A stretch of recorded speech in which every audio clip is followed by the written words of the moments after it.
Welcome to today's episode, and thank you for tuning in. Before we dive in, we want to take a moment to acknowledge that this topic affects millions of people around the world. Whether you're here to understand your own experience or to support someone you care about, this episode is designed to give you clarity, compassion, and practical tools. Today we're discussing something deeply important: clinical depression, what it really is, and how to cope. Let's get into this conversation with openness and a commitment to learning. Absolutely. This is one of the most essential mental health discussions you'll ever listen to. And our goal is simple: to provide science backed insights, supportive guidance, and real, actionable ways to take the first steps toward healing. Exactly. Our sources today are a mix from places like Johns Hopkins, the Cleveland Clinic, the APA. They're all very clear. This is a structured, serious medical condition. It is not a personal failing. And that is exactly why we're here. Our mission for you is really practical.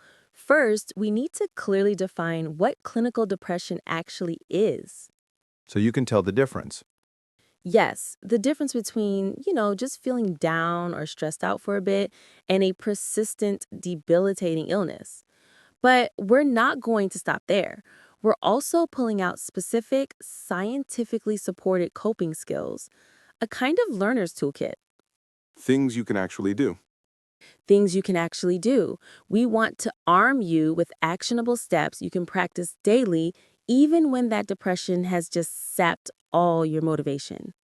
Okay, so let's unpack that. Let's start with that clinical threshold. When does sadness become a disorder? Well, the Cleveland Clinic is super clear on this. It's a mood disorder, Yeah. and it causes this persistent feeling of sadness and loss of interest. And it has to stick around, right? It's not just a bad day. Right, it has to be there pretty much every single day for at least 2 weeks. That persistence is it's the whole ball game. It's not just a reaction to a stressful week. And Johns Hopkins really points out that this affects your whole body. Your whole organism, your mood, your thoughts, your physical state. It's tied to neurological and chemical imbalances. So it is not a personal weakness. It is not a character flaw. It's a genuine illness that needs a targeted approach. And the diagnosis actually relies on a very specific scorecard. Our sources call it the 5 or more rule. Yeah, that defines a major depressive episode. You have to experience 5 or more key symptoms every day, or at least most days. For 2 weeks or more. Exactly. That structure gives us that clinical baseline. So let's run through those. What are the key indicators? Okay, the two main ones are either a persistent depressed mood or a persistent irritable mood. Wait, I want to pause on that. Irritable mood. That's a fascinating nuance. Why would irritability replace sadness, especially in, say, adolescence? That sort of challenges the classic picture of depression. It does, and that's why this detail is so critical. In adults, clinical sadness often looks like that classic melancholy, that withdrawal. Right.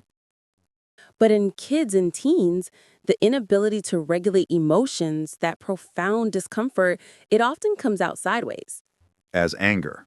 as anger, frustration, irritability. So if you're noticing this persistent, uncharacteristic irritability in a younger person, that's a huge red flag. That is the depressive symptom. That makes perfect sense. It's just a failure to cope with all that internal distress. Okay, so moving through the list, what are the behavioral changes to watch for? Well, you're looking for significant shifts in interest or motivation. The technical term is anhedonia. Just not enjoying things you used to love. Exactly. Then there are big shifts in biological functions. So changes in sleep patterns, Mm-hmm. which could be insomnia, not being able to sleep, or hypersomnia. Sleeping way too much. Right. And I assume the same applies to food, changes in appetite. Absolutely. Eating much more or much less than usual, and that leads to a noticeable change in weight. Okay, and then there are the physical and cognitive symptoms. Yeah, low energy, just profound fatigue, or feeling physically slowed down. And then the cognitive stuff, ongoing feelings of excessive guilt or worthlessness. And difficulty concentrating. Right, or remembering things or even making decisions. Yeah. That decline in mental sharpness is a huge complaint for people who are struggling. Okay, if we're digging in here, what is the single most important warning sign that needs immediate emergency action? This is the most crucial warning we can give. If these symptoms ever include recurring thoughts of death, self harm, or suicide, this is an immediate critical medical emergency. You have to use emergency resources. Immediately, 988, 911, or the emergency room. No hesitation. So now that we've set up the what, let's get to the why. Why does this happen? You mentioned the biological basis earlier. Yes, it is so important to understand that this is chemical. The Cleveland Clinic points directly to an imbalance of key neurotransmitters in the brain. Like a recipe that's just gone slightly off. That's a great way to put it. And that imbalance can be inherited. The sources mention a pretty significant genetic factor. They do. If you have a first-degree relative, so a biological parent or a sibling with depression, you're about 3 times more likely to develop it yourself. Wow. But beyond the biology and genetics, you have the triggers. It's almost never just one thing. It's usually a perfect storm. Like what? Stressful life events, trauma, severe isolation, divorce, those can trigger an episode in someone who's already genetically susceptible. Chronic medical conditions too, right? Like diabetes or cancer. Yes, absolutely. And substance use is another major one. It can make depression profoundly worse or even cause it. That structural definition really helps. Okay, let's shift gears a bit and explore the different types because depression is really an umbrella term. It is. It moves us way past that superficial understanding. Most people have heard of major depressive disorder or MDD. That's the clinical definition we just went through. But there are other classifications, right? Yes, defined by timeline and specific features. Okay, like persistent depressive disorder, PDD. I've also heard it called dysthymia. How is that different from MDD? Is it just less intense? It is, yeah. The symptoms are generally milder than a major episode, but the real difference is the timeline. The timeline. Uh-huh. You have to have had these symptoms, this sort of low-grade chronic feeling of being down for at least 2 years. 2 years, wow. It's that long-haul, unrelenting depression that just exhausts you over time. Then you have conditions defined by timing like seasonal affective disorder SAD, which sounds almost like an environmental switch, It really is, quite literally. SAD is major depression that predictably shows up in the late fall and winter, and then goes away. and then resolves in the spring and summer. It's often linked to less sunlight. And we also have peripartum onset. That's depression during pregnancy or in the 4 weeks after delivery. But the one that I think confuses a lot of people is atypical depression. There's a really critical distinction there. Yes, what's so fascinating about atypical depression is its key feature, mood reactivity. Mood reactivity. It means the person can have a temporary, significant improvement in their mood if something positive happens. So they can light up at a party, enjoy themselves.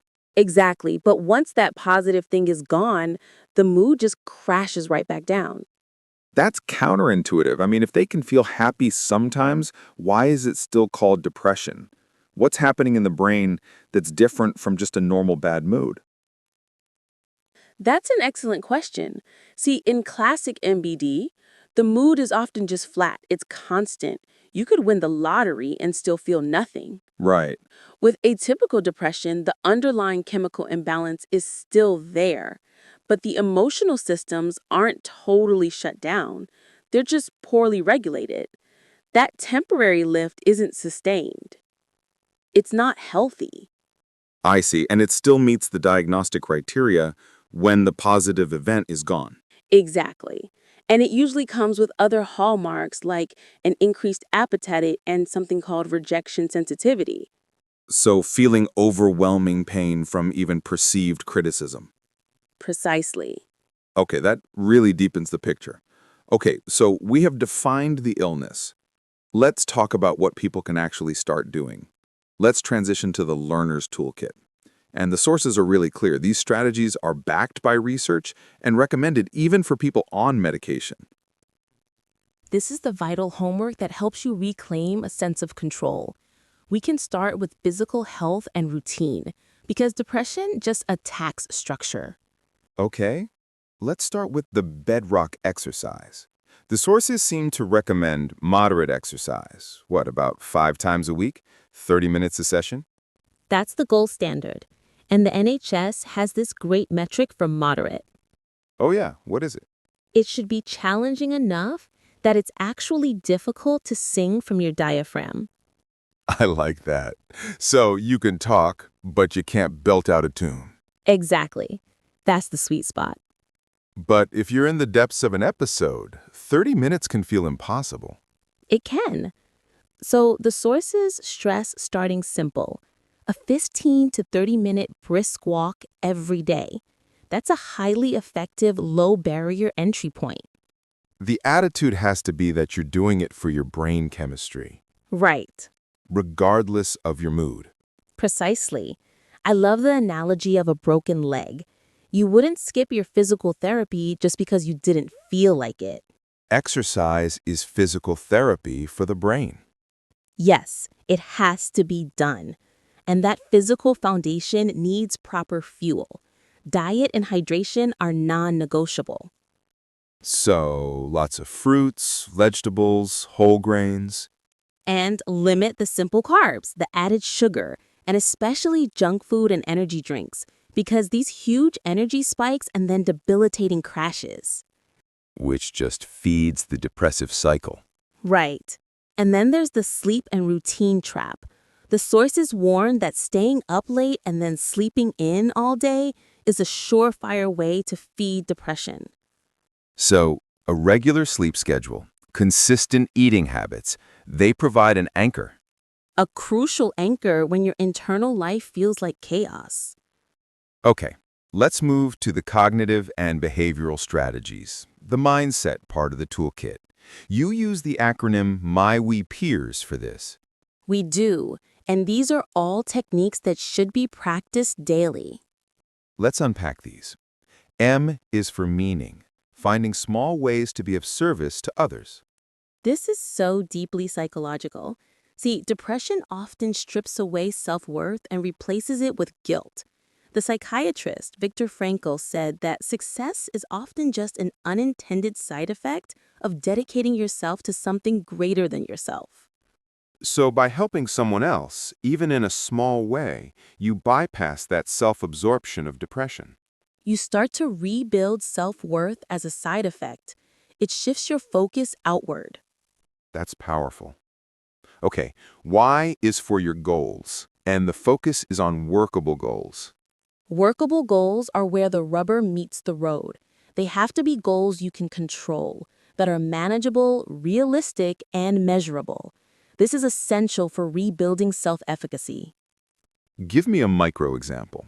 What's a bad, unworkable goal when you feel totally unmotivated? A bad, unworkable goal is, I will clean my entire apartment and feel happy by Friday. Too big, and you can't control the happy part. Exactly. A workable goal is, today I will empty the dishwasher immediately after lunch, regardless of how I feel. Concrete, measurable, achievable. And when things go wrong, the practice is to adopt a what can I learn attitude instead of a judgmental one. Right. That reframing is key. Okay. P stands for pleasant events. This also feels counterintuitive because depression tells you nothing will be pleasant. Which is why you have to schedule them. You can't wait to be in the mood because that mood might never show up on its own. It's behavior first, feeling second. Exactly. Give yourself a 30-minute vacation every day. Engage in a healthy hobby. And this also includes practicing gratitude, purposefully noticing what went well today, even if it was just the taste of your coffee. And E is for engagement or mindfulness. This is about staying present, just noticing that inner self-judgment without trying to shut it off, and then gently bringing your focus back to right now. The research on that is pretty strong. Very strong. Higher self-compassion, which is what you're practicing here, correlates directly with higher self-worth and resilience. I really like that the sources also emphasize creative outlets here. Painting, writing, cooking. Anything to get the creative juices flowing again. But they also warn, don't dwell. It's okay to talk through problems. But don't endlessly complain, blame, and rehash the same issues. The brain gets stuck in what we call rumination. You have to mix in talk about good things too. So make it a goal to notice 3 good things a day. Exactly. To actively shift that negative lens. Okay, we wrap up my peers with our NSRs for relationships. Right. Do not isolate. Depression uses isolation as fuel. Interact with people who lift you up. And the NHS also says you should face your fears, like socializing. Avoidance just feeds the cycle of retreat. And S is for sleep regularly, which brings us back to that physical routine. Finally, every source says the same thing. Avoid alcohol and drugs. They're depressants. They will make the condition worse. Okay, so all of these coping skills are supportive, but they exist inside a larger treatment framework. It is absolutely critical to reiterate that depression is one of the most treatable mental health conditions out there. What are the numbers on that? The estimates are astounding. 80 to 90% of people who seek professional treatment respond well. That is a staggering statistic. It offers so much hope. So what are the formal pathways people should pursue if they recognize those 5 or more symptoms? Well, psychotherapy or talk therapy is often the first line of defense. CBT, cognitive behavioral therapy, is a really common approach. And that focuses on identifying and changing those unhealthy thoughts and behaviors. Right. And sometimes even brief therapy can be enough to break the cycle. And then there's medication, antidepressants. But Johns Hopkins points out a really critical detail. It takes time. A lot of time. It can take 4 to 8 weeks for the medication to reach its full therapeutic effect. Your brain chemistry needs time to adjust. So you can't just stop taking it. You must never stop or change the dosage without talking to your provider, even if you don't feel a change right away, or even if you start feeling better. I like the analogy of a structural repair. You can't stop building the foundation halfway through just because the weather looks nice. Perfect analogy. Okay, one final piece of advice from the sources for people in treatment. Delay major decisions. This is a protective measure. When you're depressed, those negative views, the worthlessness, the hopelessness, they are part of the illness. They are not accurate reflections of reality. So don't make permanent choices. Don't change jobs, move across the country, start or end a relationship based on a temporary, negatively skewed worldview. Talk to people who know you well and have an objective view. The ultimate goal, then, throughout this whole journey is self-compassion. Be patient with yourself. Be kind. Realize that those feelings of failure are symptoms, not who you are. And again, if symptoms worsen or include thoughts of self-harm, please use the emergency resources immediately. 988, 911, the emergency room. Seeking that help is the ultimate act of self-compassion and commitment to recovery. This discussion has really crystallized 2 essential facts. First, depression is biological. It's measurable by that 5 or more rule, and it's defined by its persistence. And second, those coping skills that My Peers Toolkit, they have to be practiced daily, especially when you feel the least motivated. Because that behavioral activation is just vital for recovery. And that brings us to our final provocative thought. We know from behavioral research that depression tends to linger when people make up reasons why they can't practice these coping skills. That constant internal justification, I'm too tired, it won't work. I don't deserve it. If we don't take the time to intentionally practice wellness now, those periods of unwellness might just be forced upon us later. So we'll leave you with this question. What small, workable, measurable goal will you commit to today, even if you don't feel like it, to start practicing wellness? Will you take that 15-minute brisk walk? Will you schedule just one pleasant event? That's the critical first step in reclaiming your agency. If you recognize 5 or more of these symptoms and they've been persisting for 2 weeks or more, please consult a healthcare provider. Thank you for joining us for this crucial discussion into understanding and overcoming depression. We'll catch you next time. If this episode helped you or someone you care about, please take a moment to like this video, share it with others, and subscribe to our YouTube channel. Your support helps us reach more people who may need this information. And don't forget to hit the notification bell so you never miss an episode focused on mental health, healing, and well-being. Thank you again for being here. Take care of yourself, and we'll see you in the next episode.